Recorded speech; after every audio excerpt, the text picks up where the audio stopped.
I despise Wong Kar-wai, and I can pinpoint the exact problem I have with this critically acclaimed director, auteur theory, and how it creates the auteur genre. We'll be looking at Wong Kar-wai's aesthetic and its implications. But first, what is auteur theory? Auteur theory is the idea that the author of a film is its director, and the director writes with a camera just as a novelist would write with a pen. Quote-unquote good director makes films that are recognizably theirs. And despite the unending list of names in the credit scene, the end product is the sole vision of the director. In 1948, Alexandra Astruk published an essay on the camera stilo, or the camera as pen, in which he describes films as a means of writing just as flexible and subtle as the written language. This is considered to be the foundation of auteur theory. In 1954, François Truffaut published A Certain Tendency of the French Cinema, where he praises the cinematic over the novelistic audacities, saying, "You will have realized that these audacities are the work of men of the cinema, not scriptwriters, of directors, not men of letters." In 1962, Andrew Sarris wrote Notes on the Auteur Theory, crystallizing its definition and bringing it to the forefront of British and American film criticism and the people. In 1963, Pauline Kael publishes Circles and Squares, which takes auteur theory's loved ones, killing them one by one and not stopping until Andrew Sarris starts begging. The smell of a skunk is more distinguishable than the perfume of a rose. Does that make it better? That repetition without development is decline. If we had been puzzled because the auteur critics seemed so deeply involved, even dedicated, in becoming connoisseurs of trash, now we can see by this theoretical formulation that trash is indeed their chosen province of film. Oof, that's gotta hurt. In 1957, André Bazin published On the Politique des Auteurs, saying he sees values in the auteur theory, but disagrees with the idea of critics beginning by reading the signature at the bottom of the painting. To him, there is an aesthetic personality cult, which mediocre authors can, by accident, make admirable film. I believe auteur theory is too simplistic to view films, especially for critics. It is placed somewhere between a theory of film creation and a theory of film taste. We can see its influences from Marxism, going against the capitalist studio system, death of the author, that gave way to schools of thought regarding the roles of a creator, and Romanticism. The wider context of the auteur theory, it emerges around the time of existentialism, which is a very popular, in vogue philosophy at the time. And existentialism is really all about taking stock in who one is, what one can be, what does it mean to be authentic. It's not really all that surprising that it emerges in this time, and existentialism is very much a romantic way of looking at human being. In that sense, it's not surprising at all. But then whenever you see another philosophical movement coming into place, like post-structuralism and post-structuralism, which follows existentialism and phenomenology, the idea of an author then becomes redefined as how it serves a function in the filmmaking process. Exactly. Auteur analysis relies heavily on the subjective observations of rigorous critics that can only be formulated through extensive viewing. The foundations of the critic's knowledge is rooted in a cultural and academic perspective, rather than that of filmmaking. It's quite often film studies arose out of English departments and the idea of studying a text. And some film theorists and some film studies practitioners could almost exist without filmmakers altogether, so long as there's some movies for them to analyse. And sometimes there's very little knowledge of the processes that went into the practice of filmmaking. There's just this sort of final finished text that they then apply theory to.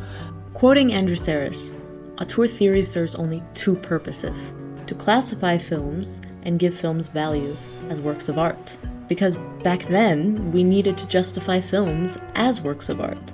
And now, in the year 2022, auteur theory spawns an auteur genre that is an alternative of low films. Now it just neglects the team aspect of filmmaking in order to simplify it for study and criticism.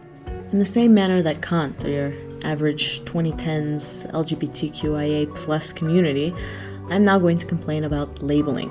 Authorship theory is good for putting things in boxes, makes it easier to criticize, to review without having to attribute every single decision within a film to that person responsible. But it limits the critic's capacity to dive more deeply into a film or a style. What's the point of criticizing something when the first thing you do is simplify it down? As an auteur gets older, they become more reliant on their team.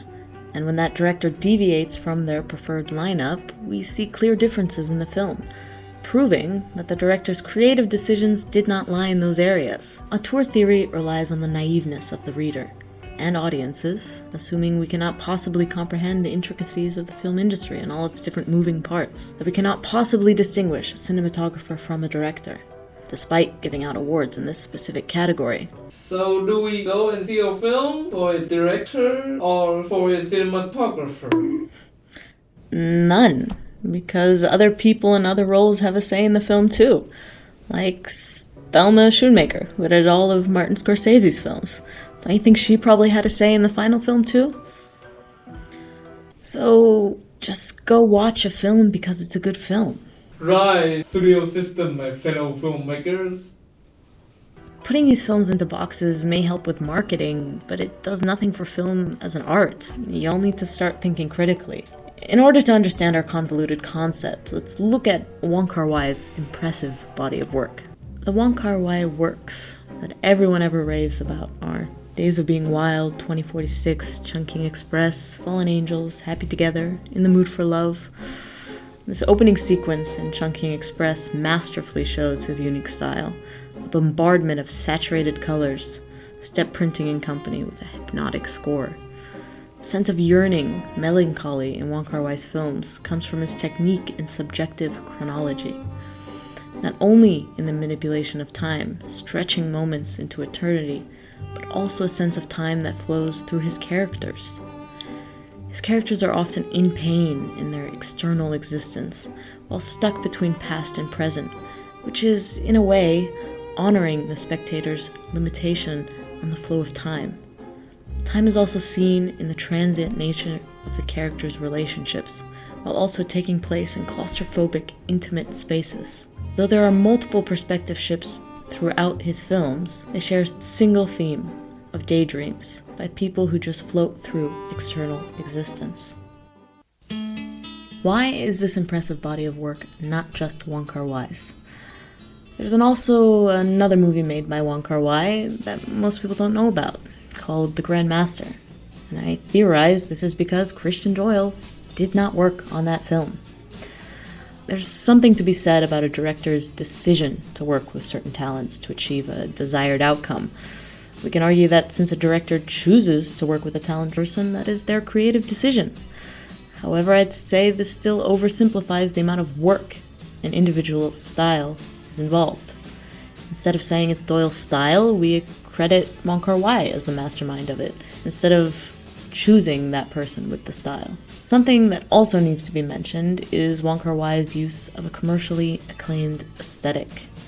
So he uses popular songs like California Dreaming and Happy Together.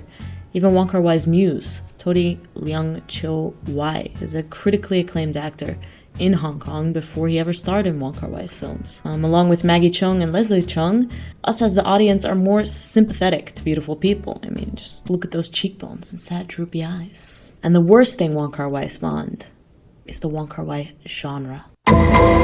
You must have seen these before. Dreamy love stories that don't go anywhere, saturated colored lights to depict mood, step printing because someone forgot to shoot high frame rate for slow-mo. These repertoire of elements and expectations forms a genre around an auteur, like Tarantino with funny violence. They'll feed us into your Nazi boss.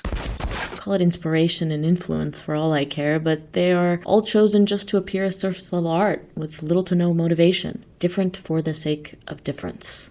And at the end of the day, it's just trendy. And to remind you, there's a very thin line between catching on trends and plagiarism. Wong Kar-wai is infamously known for shooting without a script, going over schedule, over budget, doing rewrites during lunch. Now, hopefully this wouldn't inspire young filmmakers to do the same, right? Honestly, I've experienced it a lot.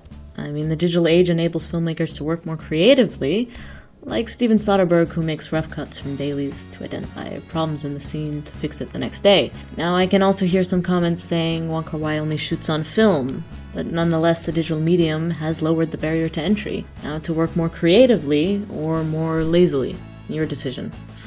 So auteur theory is actually a good rule of thumb when trying to choose what movies to watch. Better than box office numbers, I guess. So if I want to watch a spectacle, I can watch a Nolan. If I want to watch a fun, groovy movie, I can watch an Edgar Wright. Or if I want to get really annoyed, I can watch Lars von Trier.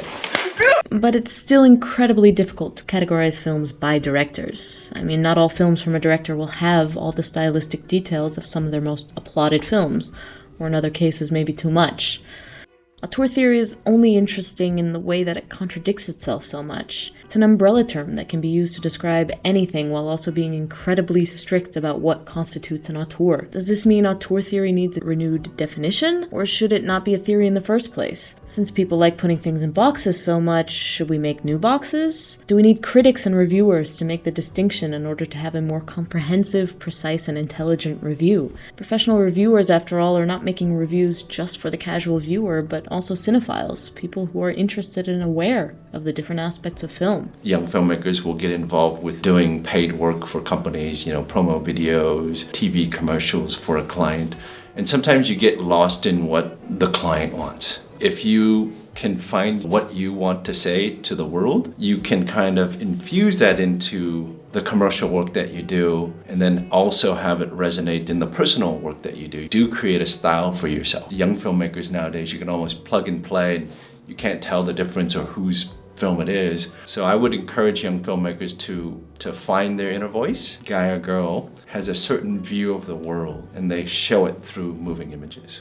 It might build up the fragile egos of potential directors to become bigger and more gross than they already are, and lead to an even mightier fall when they realize that they are not the godlike being that creates films, but that a more collaborative mindset is better suited to going into the filmmaking process. Is auteur theory still relevant in the 2020s? Nope. It's really only useful for marketing and surface-level reviews. I mean, this essay itself doesn't shy away from using I statements, and wouldn't it be romantic to think I did all this by myself? But this essay is a collaborative effort, and it's easy to attribute the work to the first person you see, but you're ignoring hours of work done by others, and it's rather problematic. What did you like about this essay? What did you dislike? Who would you blame for the faults, and who would you applaud for the strengths? If you liked it, would you watch another essay with me in the thumbnail, but another team doing the writing and researching? That's what I thought.